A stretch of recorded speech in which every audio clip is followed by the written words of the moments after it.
They called it a 500-year flood. Darkness descended on the Blue Ridge and swallowed it up. I thought the devil dealt with only fire and flame. Hey, it's Dale, one of your V-Twin Foodies. Mike is behind the camera there. Where's Mike? There's Mike. Okay. And we're here, and to my right is Miss Melanie Harris. And Melanie, you have what property right here? It's called the Catawba River Inn. We're switching it to the Catawba River Lodge. We've already changed it on our socials, but we're working on changing the paperwork over. But anyway, we've been here for the past 5.5 years, and that was rehabbing the property. And that's how I met you, because you messaged me on Messenger and Facebook. We had our movie studio in town in Marion, and you said, hey, I got this place here, so if you need somebody to use your movie people, need a place to stay or whatever. So then we came up here and check it out, and it's like, oh man, we fell in love with the place. We want to do some movies here. And we was trying to do one, was like every time, actually Rena, which we actually shot down in Woodlawn, we was trying to get here, but every time something was happening, you'd have these big guests. And one day you'll be back. We'll be back. We're going to make, we got another movie in plans. And then that was how I met you and your husband, Jeff. And then, but y'all had the beautiful scenery was here. Cause I knew this was here, but I thought it was part of the whole golf course. The whole golf course. A lot of people think that. And then you started telling about it. And then, so give us a little, tell us about your business. So we've been working for about the past 5.5 years on rehabbing this inn, formerly owned by Mr. Charlie Zucchini. We bought it from him, and we've been working on it, making all kinds of improvements as we go. And we're looking forward to having guests again to come and stay. Right now we're housing people who are coming in to work as volunteers, and some people who are coming to help in the area or coming to stay. But we have some plans for some more businesses to come here to the property, a restaurant hopefully in the future, and a winery, an organic winery that my husband will open with a friend. And we also have the Blue Ridge Flower Company that is here, that has just opened for Valentine's Day weekend. So we're just trying to do everything we can to foster the development of other small businesses in this area, and to be a destination where people can come to enjoy the beautiful outdoors that's here, and all the attractions and the restaurants in the area, and the wineries, and all the wonderful hiking. We have been devastated by the fact that the Blue Ridge Parkway is destroyed in the areas close to us, because most of the economy is kind of powered by people coming in here from the parkway.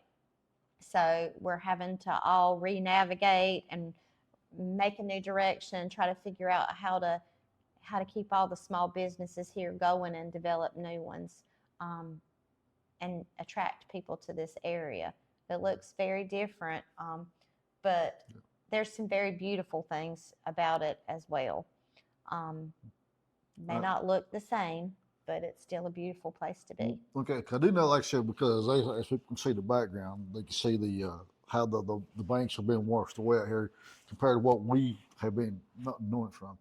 But I do have a question for you, being a motorcycle rider. Mm-hmm. Okay, are y'all motorcycle friendly? We are. We even have a fancy basket of towels just for people to clean their motorcycles with. This place, from its inception, has always been a place that people who ride motorcycles would come here off the parkway, and groups would come here and stay. So absolutely motorcycle friendly. Some of our best guests. All right.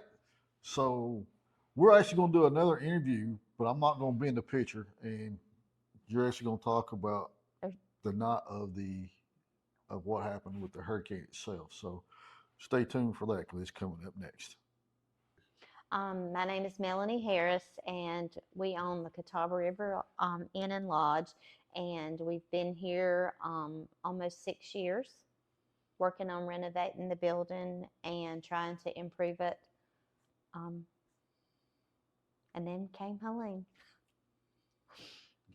Well, the flood? we had 2 days prior, people would come in the door. We were having torrential rain.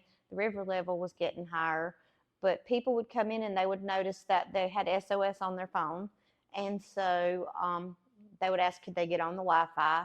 Afterwards, it made sense to us, but at that time, we didn't think anything about it. But Verizon was preparing to shut us out of their network for emergency people to be able to communicate. And we didn't know that. We woke up the next morning when the storm was supposed to be coming, and I really didn't believe anything was going to happen. Like, I totally just didn't believe it was going to happen because I kept hearing Mr. Charlie, who used to own the inn before us, he would say the river hadn't left its banks in over 100 years right here where we were, and he pointed to a particular tree out on the property on the river line and said that the last time when the bridge went out, when it flooded like this, it didn't leave the banks here. So I really wasn't too worried about it. That morning, we got up and the wind was blowing terribly. There were tornadoes around us.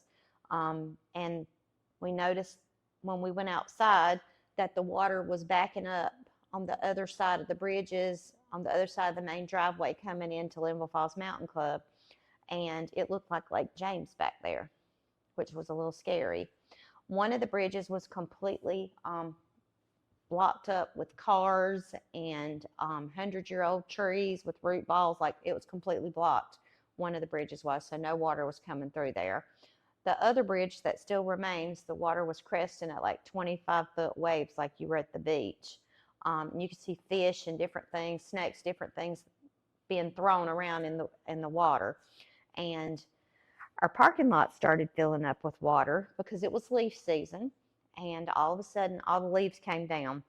So we were outside digging leaves, trying to get the water to go through the storm drains back out to the river to keep the parking lot from flooding. And because we didn't have flood insurance, we had regular insurance, but we didn't have flood insurance. And so the water was swirling in, like, you think about a bathtub and the noise that a bathtub makes when the water's going down. Amplify that by about 1,000 times. We were in the middle of 8-foot diameter circles of water swirling to go down the storm drains. And the biggest problem we had was just trying to keep the leaves out of them, just so the water would drain. And it was pulling at a really strong force as it was pulling through the storm drains. And we have 3 of them in the parking lot. So I was at one, my husband was in another, and a friend was that was trapped here during the storm, was at the other one. And we finally got it. We'd have to keep coming back to it, but we heard this terrible noise down at the river, like past the building. So we ran down to the end of the building, and one of our neighbors from behind us had just stepped off the bridge when the bridge gave way. And he was just standing there looking back at what had just happened, kind of in shock. We all were. But that's when the water started pulling back towards the river out of our parking lot. But in doing so, it ripped 15 feet of property across the back of the inn, and it went under our building, but we didn't realize it went under the building at the time. So later on, when we realized that, we had to replace all the insulation and treat the whole underside to make sure there weren't any problems or issues from the water. And we had to replace the vapor barrier because all of our vapor barrier ended up under the part of the building where the dining room and kitchen area is. So we still didn't realize how serious it was until this man pulled in the parking lot who worked at Sabelco. And he had left third shift at Sabelco, and as he came down, the road caved in behind him on 221 coming from Linville Falls. And so he knew he couldn't get out that way. And then he tried to go down to the bridges at the campground, and it was gone. And then he went down Old Linville Road, and one of the bridges on Old Linville Road was out.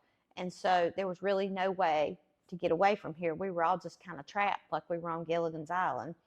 And the people in the neighborhood behind us were trapped as well because they couldn't get across the river to us. So we really started realizing this was pretty serious about that time.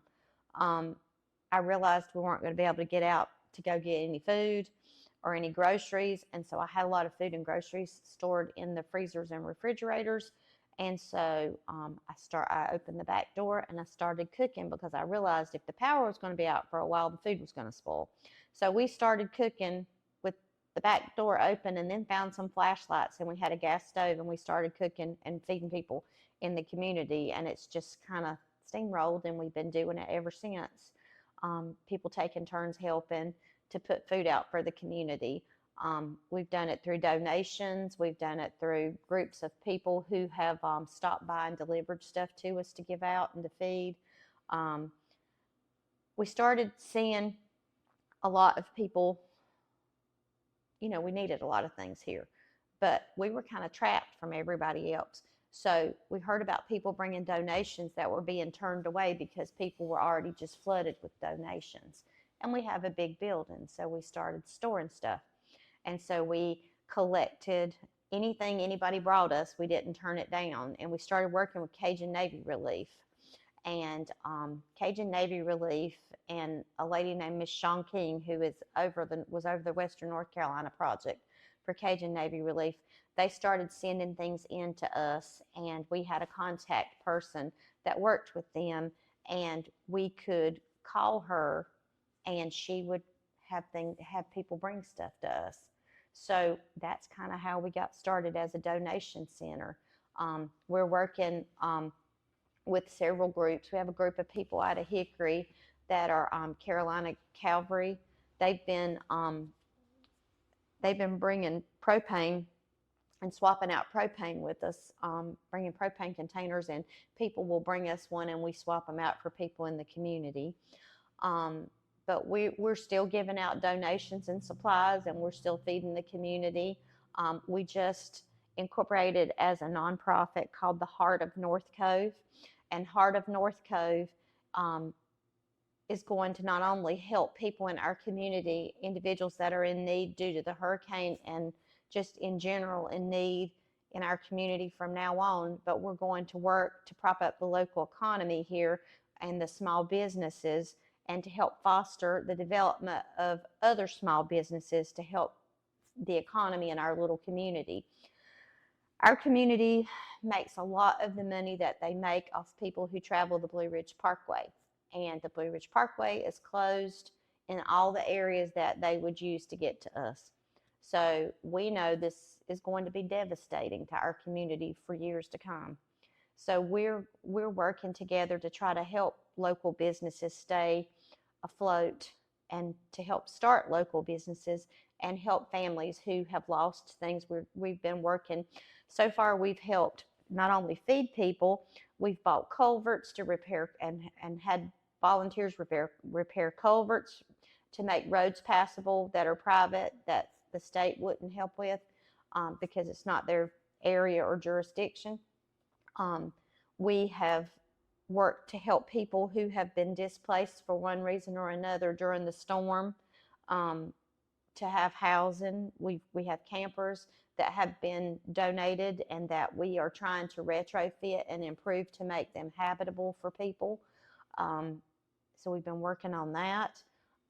We have had tiny homes delivered from up in Virginia near Stewart's Draft in Harrisonburg, Virginia. We've had people donate these. Groups of construction people built them and delivered them to people here in the community. We have more coming. We have taken donations to and gifts of money to help continue to feed people. My daughter, who is 21, her name's Riley, and Riley English, and she's a senior at App State. She started a GoFundMe, which helped us continue to feed people for quite a while. And so we've raised about $33,000, something like that, through that GoFundMe. And then I don't know if you know Thomas Mabry, but Thomas Mabry is a local wildlife, and he photographs the Blue Ridge Mountains and is a great hiker. He also names waterfalls. He found one last week that he didn't know existed until after Helene. But he started a GoFundMe for the Heart of North Cove, and he has raised several $1,000s, which has helped as well. We have different, we also started a clothes store. We rented a place up the road that used to be the old Linville Gym Shop, and we have started a free clothes store at the moment.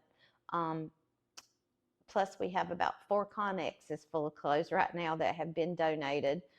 So we felt bad that people were having to dig through buckets in the parking lot, like Rubbermaid tubs and things. And if it rained, we'd have to cover them up, and they couldn't get the things they needed. So we were lucky that we found out about the people that own the Linville Gym Shop, old gym shop building. And so we painted the floor, we redid the ceiling, we put in can lights, did a lot of things to make the building a better place so that people have a nice place to come and find things they need.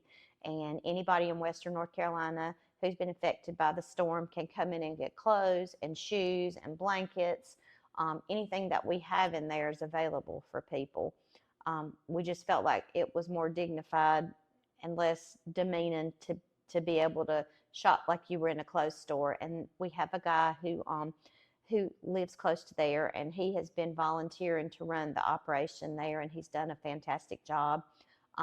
His name's Tyler, but people just call him Gus. And so, we've tried to do everything we can to help the community. In the future, we're going to join the food bank, and we're going to start doing food boxes for people in the community that they can come and pick up. Either 2 or 3 times a month. They'll be able to pick a personal care box up and boxes of food, meats, vegetables, grains, anything like that they might need to help them. Because if people have the choice of paying their rent, their gas bill, putting gas in their car to go to work, we know that people are going to suffer because of all the things that have happened, and we just want to do what we can to stand in the gap and help people in our community that need to get back on their feet.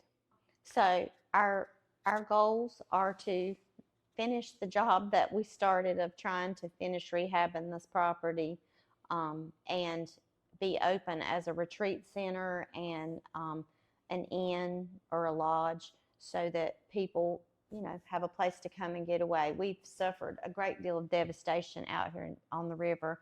I didn't really realize how bad it was, I don't think, until I watched a video. A young lady who's a disc golfer from the Raleigh-Cary area shared last week on her Instagram, and she had done a video standing behind the inn that panned all the way around, and then she also followed it up with what's happened since then, the way it looks now. So it's been very devastating. We eventually want to be able to have lots and lots of guests stay with us when we finish this. We have plans for other ventures that will start here on this property to make it a full-service, small little resort. That's a goal of ours. But right now we're housing people who come to volunteer and people who have been here before. But we still have a lot to get back to normal. We're going to be working with a landscape architect in the next few weeks that is going to help us with the long-range plan of improving this place. But we've made a lot of progress, but we have a long way to go too. So we will definitely love to have the support of people coming to stay with us. We have friends at the inn that have been visiting us for years that we hope will continue to come see us. But we also try to be a haven for people who come to volunteer here as well. We were really excited to have Paige Pierce run the disc golf tournament, the charity disc golf tournament for North Cove Leisure Club, which is located right behind us. We work together with them whenever they have tournaments, and so our goal is not only to see our property back to normal, but we want to help our neighbor behind us, because as much devastation as we've had, he has suffered a huge amount of devastation. So if people want to contribute to either of our GoFundMes to help the community, and also to help Kyle back here, because this is his sole means of support, and he had such a beautiful thing going on back here before the storm with his property, and we want to see him be successful too. Like I said, our goal is not just for ourselves. Of course, we want to survive this and we want to thrive and make things better here, but we're committed to help our entire community and all the businesses that are trying to open. Evan and Danielle Gonzalez had bought the building that Crazy Granny's was in, and they had mopped their way out to order their food to open their new restaurant. And she does like rehab and furniture and antiques, and they were ready to open, but they didn't want to order food on a Thursday or Friday and have the power go out and lose the food. So they waited till after the storm, but the storm devastated their building. They could use donations. We want to see them open and be successful. Our friends up at the Limble Caverns, they're finally open again. We just would, it may not look the way it did before, but this community is still a beautiful place. I think one of the things we've learned about from this storm was that we were meant to live in community, and we were meant to know our neighbors, and that our job is to help people when they need help. If any of us can go back and live the lives we lived before this storm and not feel changed, I'm really concerned about people who can do that. The people in our community are from all socioeconomic levels, and we have learned to operate as one, and it's a beautiful thing. We see people come in the mornings, and we get to sit with them and have coffee and enjoy breakfast and talk about what our days are going to be like. And then in the evenings, we have people come back in, and we kind of end our days. The whole sense of community in North Cove has been one of the most beautiful things I've ever seen. The coming together and the volunteer spirit of people in this community, because none of us are getting paid to do this. We're doing it because we love our community and we love our neighbors, and we want to help people. Some of the very people we've helped the most are some of our best volunteers. People who have lost everything are up here volunteering, helping us. So I feel like North Cove is the best place in the world that we could possibly live, with some of the very best people. And we have so many beautiful things in this area, and wonderful outdoor things for people to do. We're just grateful to be here. We feel like we were spared for a reason, and that reason is to help others.